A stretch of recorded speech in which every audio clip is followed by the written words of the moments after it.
Hello. I'm happy to be here. I suppose it would be nice if we darkened that a little bit. Well, we'll see what happens.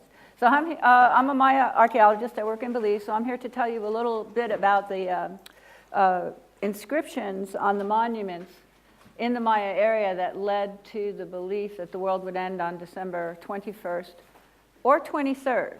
Some Mayanists calculate that it's actually the 23rd. So the worst thing would be if the 21st passed and everyone relaxed. I took this from the web. There's so much stuff on the web about the ending of the world. And this one I liked especially because whoever runs the Weekly World News, if you check on this, they've actually taken paragraphs from a legitimate scholarly publication and then alternated them with statements about how the end of the world is really going to happen. So I thought that was interesting. Now, let's try this.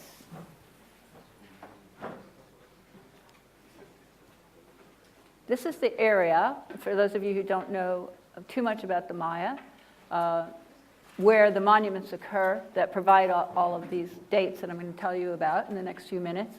The Maya area really includes Belize, Yucatan, Guatemala, and areas of Chiapas and Tabasco in Mexico. I'm not going to bore you with dates, but this is a sequence for the area in which I work, and the monuments that there are two of them that have inscriptions that refer to December 21st, 2012, were actually erected in the 7th century, so in the 600s, which we call the late classic period, but it's a really big time in Maya history when cities were bustling and there was lots of building and lots of rulers arguing about, who was wealthier and who was more powerful. The red, the orange, and the yellow are the Maya area. I included this because people are usually more familiar with the Aztecs of central Mexico, so I thought I would just show you the relationship there. And it's the orange area that has the monuments that have these incredible dates. The two sites that are best known for these dates are, one site is called Tortuguero, and it's in Tabasco, and one is in Petén, and it's called La Corona, and that's a more recent discovery. But the major monument that causes all the trouble is one from Tortuguero. And this is the inscription, which I'll go over with you in a few minutes, but basically I thought I would tell you to put your minds at rest that that famous monument actually records the end of a long period of time that's known as the Baktun in Mayan languages. It's the end of the 13th Baktun and the beginning of the 14th. So it's both, because the verb that they use for end also means beginning. It means ending and it means seeding. So it's very unlikely that it had anything to do with the prophecy about ending, if you take Maya languages into account. But that is what this date is. And the Baktun, I will tell you more about it, but probably the closest equivalent is our millennium. And you know what happened between 1999 and 2000. For some reason, everyone knows it's arbitrary, but people get nervous about a change in a date. And some people, not the Maya, mind you, most of the Maya are pretty fine with this change, and they're going to celebrate it the way they celebrate endings and beginnings for other calendrical rounds. So that is what is happening.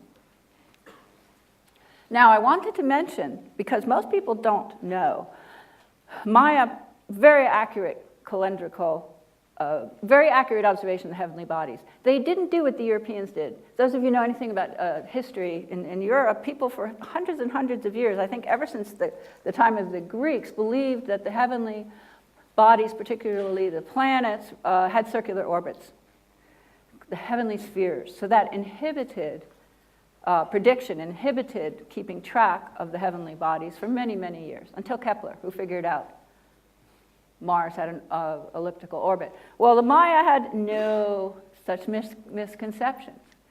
They simply observed the movements of the heavenly bodies. They had astronomers who went out every night and every day and recorded the positions of the sun, the moon, the constellations, planets. And they didn't try to fit them into a model of a circular orbit. They just observed where they were and kept track. And that's how they knew when planets would return to their same position And that's how they kept track of time. Pretty much the way, well, that's what we do as well. Now, it would take quite a while to explain the calendar, but I'm going to try just to summarize by referring to our own calendar. We have concepts of a day. We share that with the Maya. They have a concept of a kin, which is a day. We have a week, 7-day cycle. Our year is a little bit more complicated because we have tried to make what we call the first day of the month named January. We succeed in having that day be equivalent to the same relative position between the Earth and the Sun.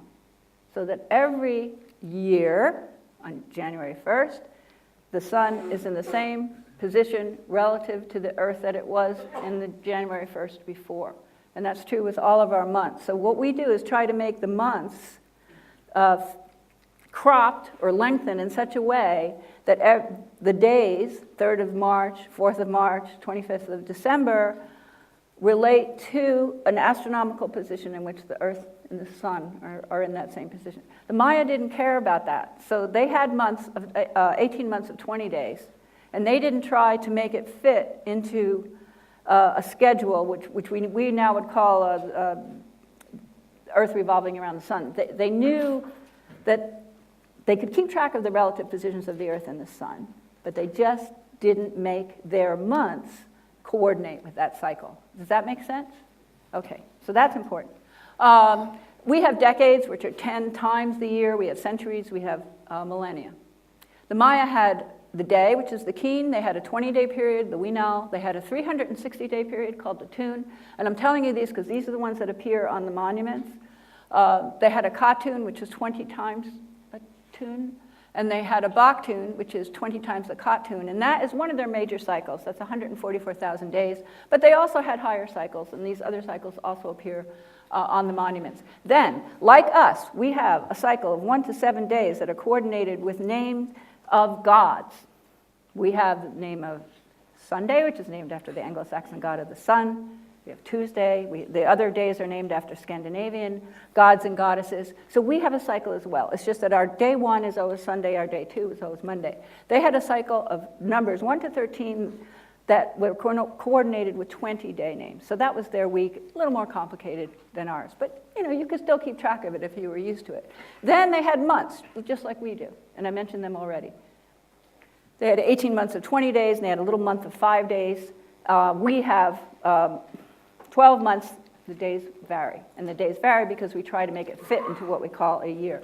So what you see on the monuments in the period I told you about, we call it a long count, are these periods of bundles of time that have passed since an arbitrary starting date. Our arbitrary starting date is supposedly the birth of Christ. Their arbitrary starting date in our calendar is 3114 BC. We don't know exactly what happened on that date. It seems to be some creation event that they refer to, but that is their 0. So they count how much time has passed from that 0, and then they give the week, and then they give the month. So this is the inscription. Gosh, did I? Oh, sorry, I meant to include a picture of the whole monument, and I guess I didn't. The monument actually was not excavated. The site was destroyed in the 1960s. All of the monuments were broken up. The piece that has the inscription is in a private collection, but it's broken up as well. One piece is lost, and 2 pieces are in a private collection. The only reason we know about it is that it was photographed by someone, and one of the epigraphers, Maya translators, got hold of the photograph. So that's how we know about it. And this is the inscription. I've kind of faded away the part I don't want you to look at. But here you have a count of 2 days. Then this is a unit of 20. So you have 9 times 20 plus the 2 days. And you're counting. You say, how do I know count? Well, it's this verb here that tells you to count forward. So you count 2 days, 9 score days, 3 tuns. Remember the tun is 360 days. 5, oh, and I forgot to mention, a bar is 5 and a dot is 1 in their counting system. Sorry, I forgot. Okay, so 2 days, 9 score days, 5, 6, 7, 8 tuns, I'm sorry. Oh, Liz, wake up. Days, 3 tuns, 8 katuns, 3 baktuns. And this tells us that we're counting forward in time and tells us that that much time has passed from 3114 BC, and it will be completed the 13th baktun. There you have 10 and 3 is 13th baktun. On the day 4 Ahau, 3 Kankin. That is December 21st, 2012. Okay. Now, where's the controversy? The next verb says, it will happen. Okay? And then nobody can read these because there's problems with them. These are eroded. The only thing people seem to be able to agree on is that this is a name of a god called Bolon Yokte Ku. Ku in Mayan means Holy Lord. He's sort of associated with the other world. And then we don't know. So, several epigraphers spent all this time. Some say it will happen, Bolon Yokte will rise, and there will be an investiture. And some other people say, no, it refers to black and red. And so that has been interpreted by some people as the end of the world, because Bolon Yokte is considered by some a god of an underworld. Of course, Maya didn't have an underworld, so it's pretty hard to understand. And that those verbs are predicting some kind of demise. But the fact is that, how am I doing for time? Yeah? The fact is that this happens a lot in Maya inscriptions where they refer to this date way in the future. This part and the main monument is about a king. And he is celebrating a particular dedication to a building. And what kings and queens often did was they said, this is my name. This is the day that I'm dedicating this shrine. This day is 10 baktuns, 4 weeks and 3 days from a certain date. And this day is positioned here, and it's in 2,000 years will be the end of another baktun. So it was common for them to situate that event and sandwich it between, and you might think that they should sandwich it between other important events, but what they sandwich it between are endings of cycles. Endings of cycles. That, to them, was really very, very important. And that's like a whole other subject about why the Maya rulers felt it was so important to associate themselves with cycles of time. So that, essentially, in a nutshell, is the whole ending of the world controversy. There is another monument. It doesn't have a long count date, but it has other indications so that archaeologists are able to figure the long count date, and it also refers to 4 Ahau, 3 Kankin in 2012 on December 21st. Okay. I handed, those of you who didn't get this handout, it will be on the table. If any of you are interested, these books are really fun to read, and they're all about the end of the world.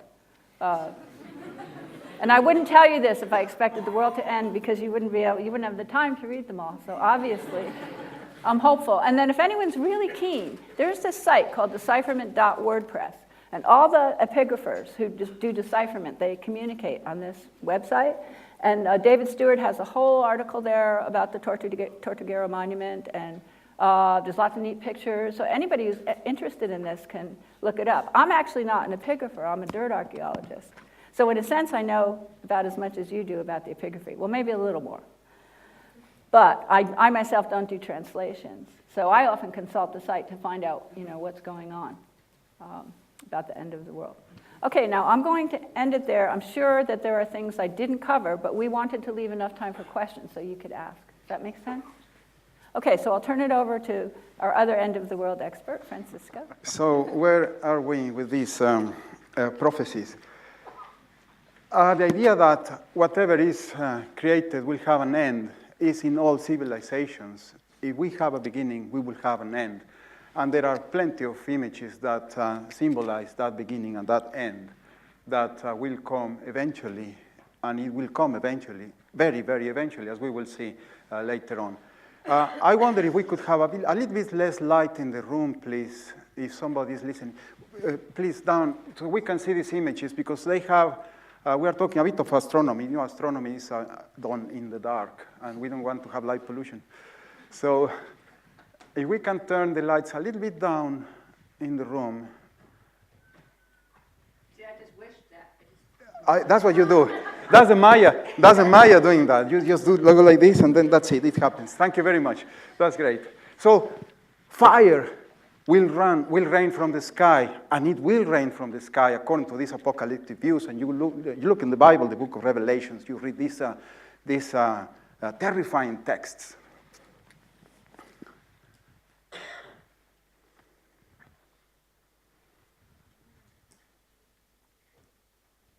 That's terrifying, and in a way, it is true in some respects. We will see. I mean, ends of the world, there have been many, and there is a website called manyendings.com that I encourage you to follow, because it has, every year, it has so many predictions of the end of the world from centuries ago. This was in 1910 when the Halley's Comet came, and they said the tail of the comet will go across the Earth, and the Earth will be polluted with the vapors of the comet. And then people were trying to fly to the moon and all these things that they did in France. It was a lot of panic, and people committed suicide, actually, in those times. Because also there was, at that time, this is upside down because the south is at the top, at the bottom here. This is the planet Mars that at the time was seen to have canals, and there were ideas about alien civilizations, and the first major science fiction novels originated there with H.G. Wells and all this destructive power that these civilizations have. Well, the end of the world may come like that, but we found today that those canals and those artificial marks in Mars don't exist. This is a picture from the Space Telescope, actually, exactly the same. You can see the similarities of these two pictures, and there is no such evidence of civilizations there. And more recently, in the 1970s and 1980s, I think, we have the Jupiter effect, when the planets will be aligned and they will trigger special, very powerful effects in the sun, and the sun will destroy the solar system or something like that. Very good to sell books. I mean, these people got a lot of money from that. Now, and you may say, Francisco, you're in the wrong profession. But this is the one that is now coming this year, actually in a few days, in a couple of weeks, I think, or less than 2 weeks or something like that. And the different things that are coming now to the end of the world that coincide with the 21st of December, according to the end of the 13th Bactun. One of them is this one, a galactic alignment. It sounds terrifying, doesn't it? I mean, galactic alignment. No, I mean, it's a high entire galaxy. I mean, you know a galaxy. I mean, it has 100,000 million stars here, okay? And we are there. That's our solar system there. Yeah, we need a microscope to find the solar system in that picture, actually, to see the scale of that. Well, as it goes, I mean, the sun will be in the center of the solar system. The Earth goes around the sun. And it comes to the point that when we see the Milky Way from inside, and this is what you see in the Atacama Desert with a very broad view, this is a fisheye view of the Milky Way galaxy seen from inside as a belt, as you know, appears. The fortunate people that have seen the Milky Way will never forget that.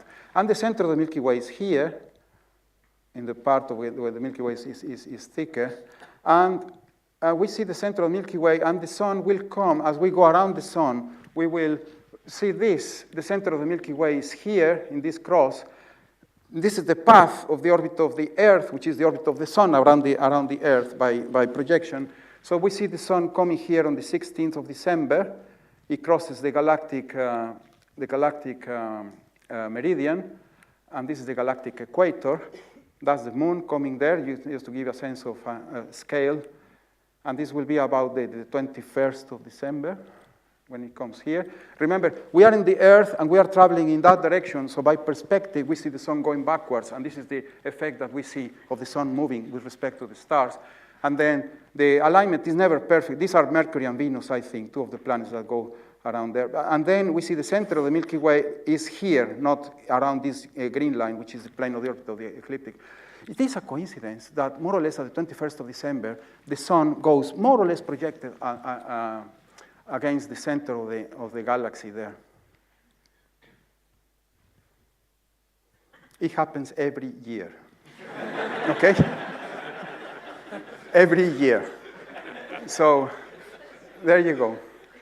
And the solar activity is an important contributor of what's happening on Earth. There is an interaction between the sun and the Earth, which is very important. I mean, without the sun, there will not be the kind of planet that we have here. Actually, without the sun, there wouldn't be a solar system at all. But this solar activity, this is a cross-section of the sun or any other star similar to the sun, where the temperature's in the center. It's a huge ball of gas, which is 100 times bigger than the Earth. Okay, it's 1.5 million kilometers in diameter. A ball of hydrogen and helium, which is in the center, is very hot at millions of degrees, and it's triggering all these activities that go to the surface. And the surface of the sun is much cooler, not millions, but only thousands of degrees there at the surface there. And we see this activity in following the sunspots. These are pictures taken day after day. The sun takes about a month going around. So when you see a sunspot appearing here, that will be 1 week, Monday, Tuesday, Wednesday, Thursday, Friday, Saturday, Sunday, that kind of thing. And you see the sunspots appearing and disappearing, these manifestations of the solar activity, which are still quite a mystery. These magnetic storms that appear in the sun in larger numbers every 11 years. There is a cycle here that we count the number of sunspots every 11 years. The cycle goes up and down, and that's the cycle of the solar activity. So the idea is that in 2012, now in December, the sun will go into a major burst of solar activity, and there will be events like these ones, when you see enormous flames coming out. This was a few years ago, and you see the coronal mass ejections. You see enormous prominences here coming out of the sun. That happens all the time. And certainly the Earth is quite small compared with these eruptions. This is the one we took in the observatory in North London, the University of London Observatory in Mill Hill, and just to show us the scale, what the sizes of these events are. So this is what happens with the sun. Just don't blink and watch carefully this projection now. Now, what you see there is a solar flare.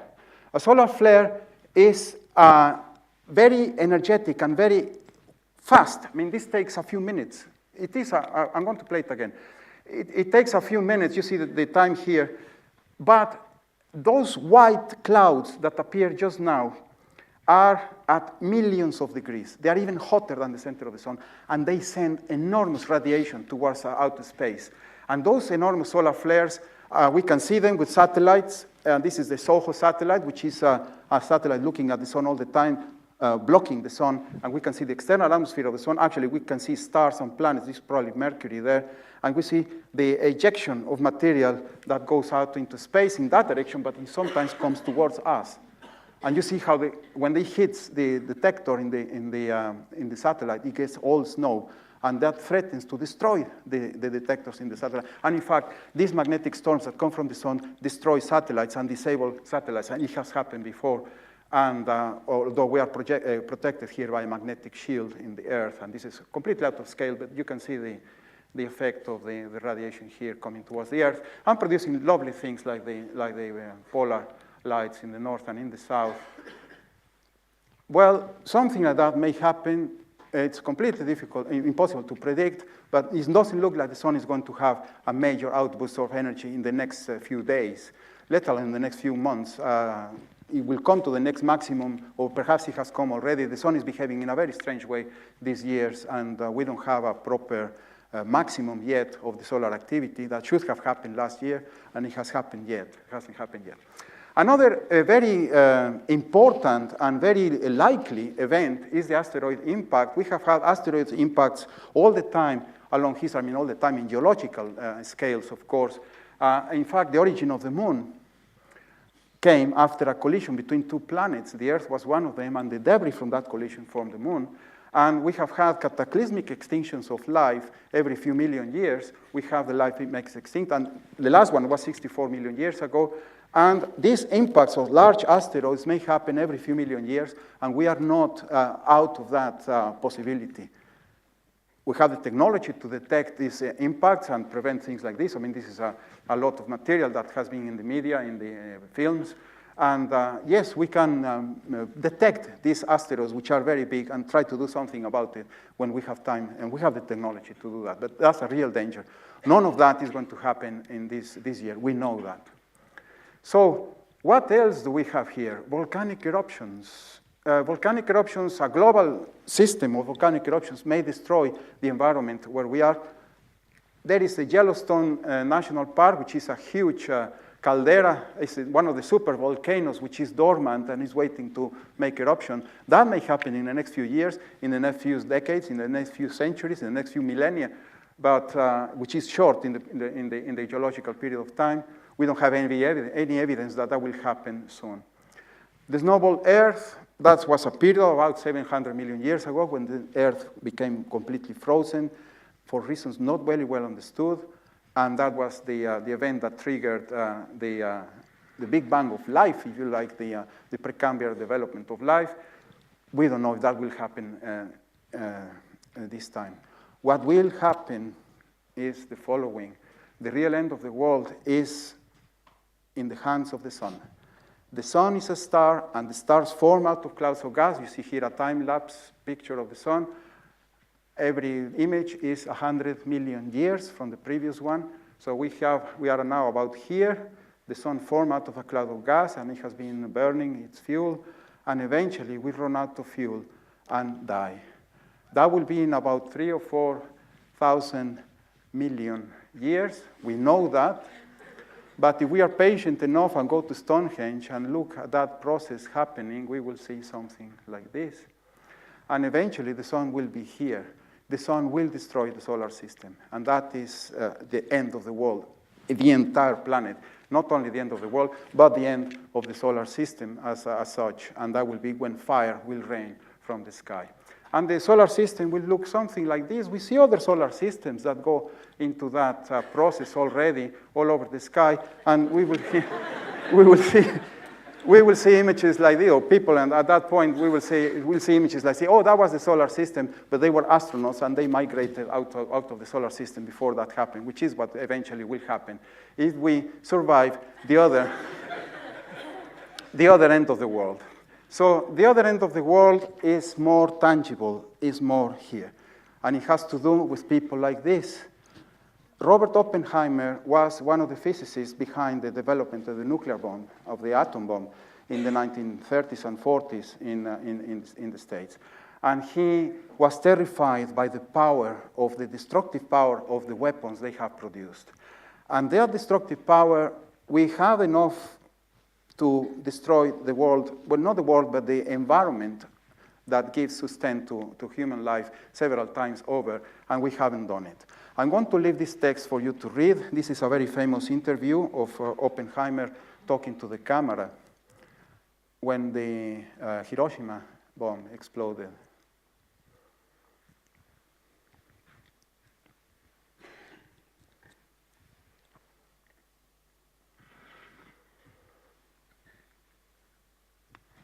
So that is the real end, not the world, but the environment, or the living environment that we have, that we could destroy by this way or by this way.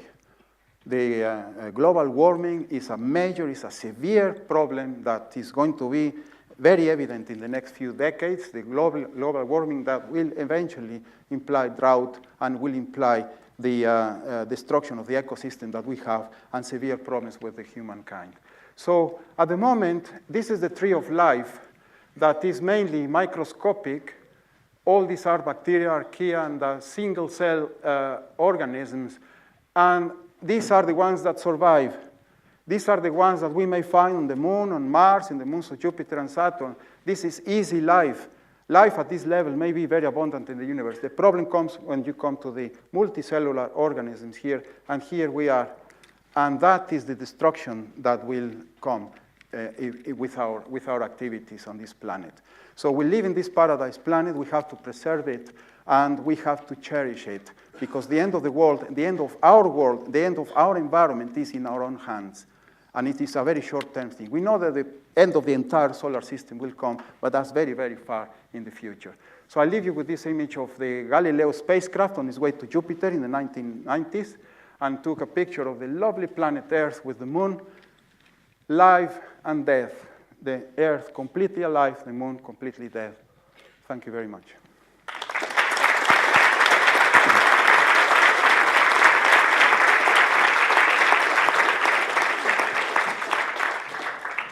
Thank you very much, Francisco and Elizabeth. We have time for questions. There's a microphone on its way to you. Hang on, wait for the microphone. Yeah. I said very interesting, but aren't we going to be frozen first? Are we going to be frozen first? It looks like the global warming is coming from the atmosphere, from the accumulation of greenhouse gases, and it is triggering a lot of events on the surface, mainly the destruction of the glaciers and the polar ice cap in the north, and the glaciers in Antarctica. So that will imply warming of the oceans and raising of the ocean level. So frozen, I don't know, I think you should get scuba diving equipment to survive, because it will be quite high, the sea level, in a few decades, if things continue the way they are. But to be frozen first, I mean, I remember, yes, you're right. I remember we were talking about nuclear winter not long ago, when the whole Earth is surrounded by dust, and then the radiation cannot come in, and the Earth becomes a snowball. But it looks like the way the things are, we are going to be pretty hot. And we can feel it out, not especially today, but in general, the planet is getting warmer. The next ice age is earlier, surely. Ice ages come about 20,000 years in period, and I don't know if there will be another ice age or not, because the atmosphere is changing a lot. The levels of carbon dioxide in the atmosphere now are highest that they have ever been, and they are going high very, very quickly. So I don't know if we are now preventing, in a way, the next ice age. Yes, hi. I was wondering, actually, in that image of Stonehenge with the sun coming closer, was the sun actually going to come closer, or is it just going to expand and explode? No, expand. What happens is when the stars run out of fuel, they compress the core, and by compressing the core, it gets hotter, and it sends more thermal energy and expands the star. That becomes a giant star. I mean, hundreds of times bigger than it is normally. So essentially, the planet Earth will be inside the sun. And we know stars like that. We know stars which are bigger than the orbit of the Earth, bigger than the orbit of Mars, bigger than the orbit of Jupiter, and even bigger than the orbit of Saturn. They are really supermassive stars that have gone through this process, 2,000 times bigger than the sun. 2,000 times. They are supergiant stars. Hi. I was wondering what the chances of a polar magnetic reversal would be, and what would cause it.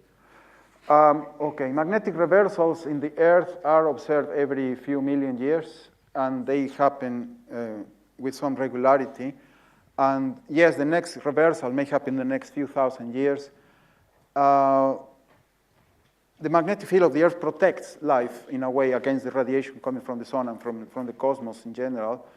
And when the magnetic field reversal takes place, the magnetic field, the shield, is weakened to the point that perhaps the radiation comes through, and it's not clear how that affects life. It has happened several times within the period of life on Earth, and I don't think there is any substantial record of effects of magnetic reversals in the diversity or the extinction of life or something like that, but it may be a problem. But there are no data about that. Is it me next? I think. With regard to the Mayans, did they think bigger or longer than most other contemporary civilizations, even modern ones? Because their calendars seem very long that they were interested in. Are you asking him or? Either of you.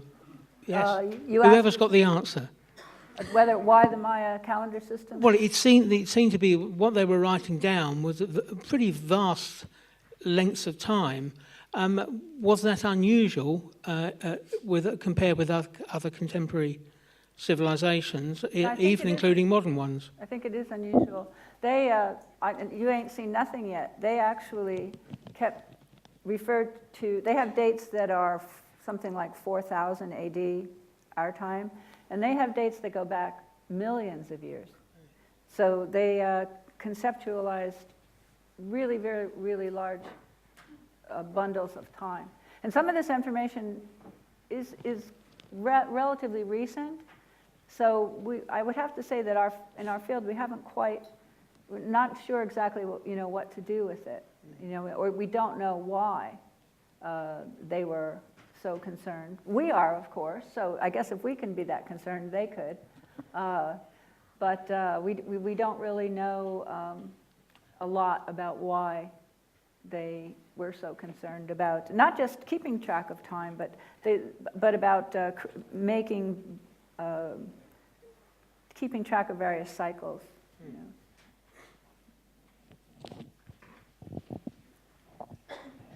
Sorry, there was a question early on here, and then I'll come straight to you.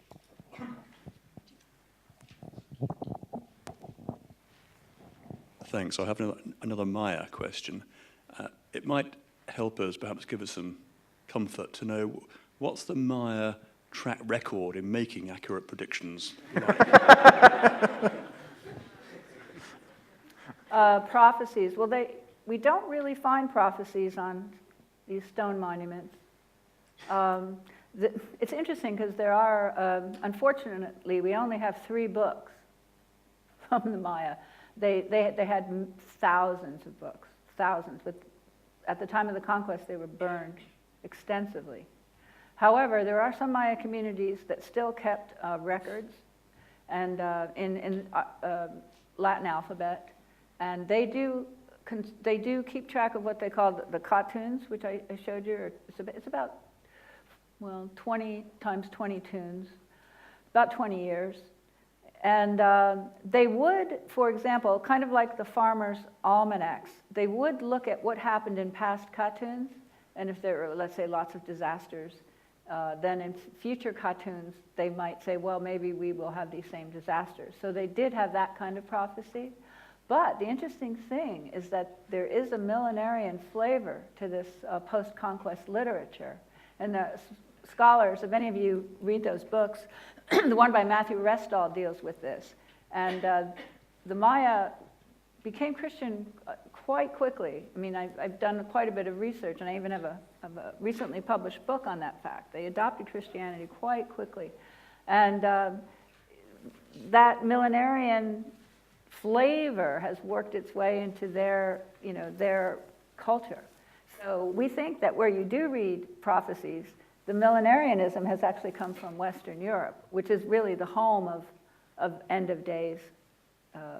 So I think what I could say is, in classic times, they don't really do prophecies, but we do see it in colonial times, and some of it, not all of it, is influenced by the millenarian beliefs that came with the Franciscans, really. Just one final question. Okay, sorry, very quick. Yeah, you mentioned the alignment of the galaxy, and you said this is a yearly phenomenon. Is it? Does it happen always at the same time of year? Or? Yeah. Okay, so always. Yeah, every 21st, 22nd of December, you have the alignment. We're not quite sure about this. And of course, we cannot see it because it happens during the day. Of course, you see the sun. I mean, the central galaxy is behind the sun, so you need a total solar eclipse at that point to see the thing. That kind of thing.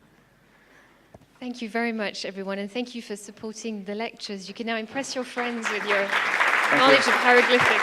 Thank you.